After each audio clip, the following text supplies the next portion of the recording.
پیسوں کی تنگی دور ہو جاتی ہے، مفلسی اور تنگ دستی دور ہو جاتی ہے۔ اور یہ دعا یعنی کہ آیت کریمہ سب سے بہترین جو ہے، اس کا ایک فائدہ یہ ہے کہ جادو کسی بھی قسم کا ہو، کسی بھی طرح کا ہو، اس آیت کریمہ کے ذریعے ہر قسم کے جادو کا علاج ممکن ہے۔ اور پیارے دوستو، جادو کے ساتھ ساتھ جتنے بھی روحانی مسائل ہیں، بہت سارے روحانی مسائل میں اس کے ذریعے فائدہ حاصل کیا جاتا ہے۔ اور زندگی میں ہر کسی کی مشکلات آتی رہتی ہیں، تو پیارے دوستو، زندگی میں کسی بھی طرح کی مشکلات پر قابو پانے کے لیے یہ آیت کریمہ بہت زیادہ فائدہ مند ہے۔ پیارے دوستو، یہ ان لوگوں کے لیے بھی بہت زیادہ فائدہ مند ہوتی ہے جن کی شادی میں دقت آ رہی ہے۔ پیارے دوستو، اب آئیے ہم آپ کو بتاتے ہیں کہ اس وظیفے کو آپ کو کس طرح سے پڑھنا ہے۔ تو پیارے دوستو، سب سے پہلے آپ کو ایک کام کرنا ہے کہ سب سے پہلے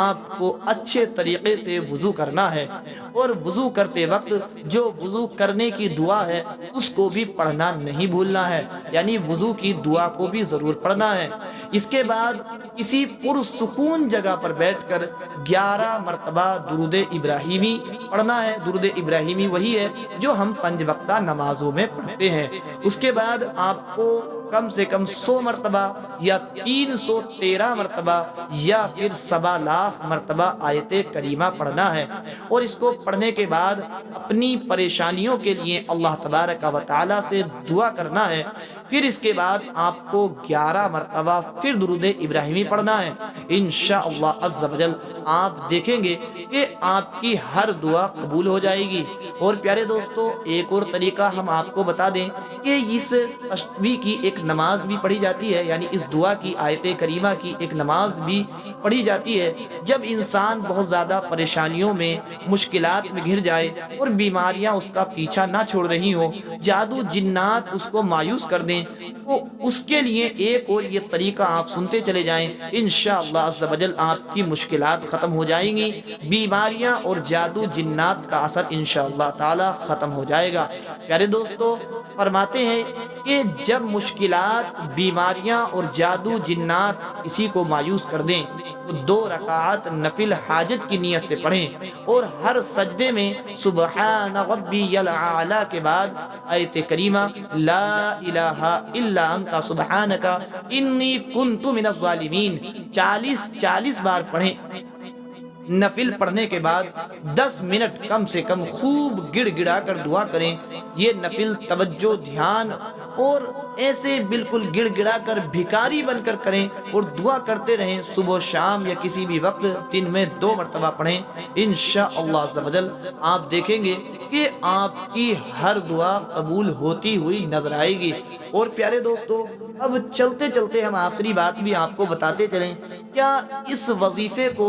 وہ عورتیں کہ جو ماہواری کے دنوں سے گزر رہی ہوں، یعنی جو ناپاکی کی حالت میں ہوں، تو کیا وہ پڑھ سکتی ہیں یا نہیں پڑھ سکتی ہیں؟ تو پیارے دوستو، یہ اس آیت کریمہ کو اگر کوئی عورت دعا کے طور پر پڑھ رہی ہے، یعنی وظیفے کے طور پر پڑھ رہی تھی، اور بیچ میں اس کو حیض وغیرہ آ گیا، تو وہ اپنے وظیفے کو منتقل نہ کرے، بلکہ وہ اس وظیفے کو جاری رکھے، کیونکہ قرآن کی وہ آیتیں جن کے اندر دعا ہے، جن کو دعا کے طور پر پڑھا جاتا ہے، ان کو حیضہ اور ناپاکی کی حالت میں بھی پڑھنا جائز ہے۔ حیضہ وغیرہ عورتیں بھی ان کو پڑھ سکتی ہیں، اس میں کوئی حرج کی بات نہیں ہے۔ اب پیارے دوستو، آپ کے ذہن میں سوال آ رہا ہوگا کہ آخر وقت کون سا ہے، کس وقت اس آیت کریمہ کو پڑھنا چاہیے؟ تو پیارے دوستو، اس کے لیے کوئی وقت مقرر نہیں ہے۔ آپ صبح کے وقت میں بھی پڑھ سکتے ہیں، آپ چاہیں تو دوپہر کے وقت میں بھی اس آیت کریمہ کو پڑھ سکتے ہیں، اور آپ چاہیں تو شام میں،